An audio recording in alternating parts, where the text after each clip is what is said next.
Deer প্রধানমন্ত্রী, আপনি এই বাংলায় এসে যখন বাংলা দখলের কথা বলছেন, এই বাংলায় এসে কিভাবে ভোটগুলো চুরি করবেন সেই কথা ভাবছেন।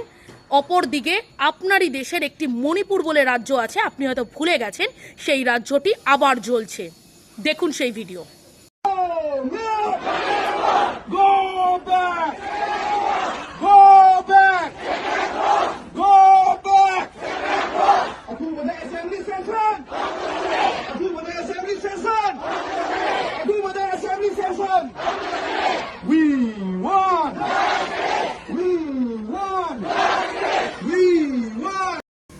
অপরদিকে যখন এই প্রতিবাদ চলছে তখন পুলিশের তরফ থেকে তাদেরকে আটকানো হচ্ছে, হেনস্থা করা হচ্ছে, গুলি চলছে, কোথাও বা টিয়ার গ্যাস ফাটানো হচ্ছে, আন্দোলনকারীদের হেনস্থা করা হচ্ছে।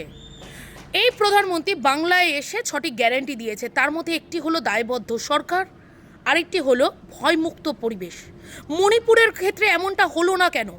প্রধানমন্ত্রী এটা জবাব দিক, তার কারণ ওনাকে এই জবাবগুলো দিতে হবে।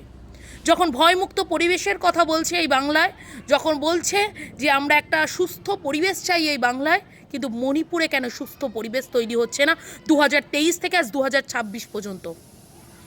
প্রধানমন্ত্রী চুপ। আর কতদিন জ্বলবে মণিপুর? আর মণিপুর জ্বলছে আর বাংলায় এসে ভোট ভিক্ষা করছেন। লজ্জা হয় না আপনার? লজ্জা হয় না বিজেপির নেতাকর্মীদের?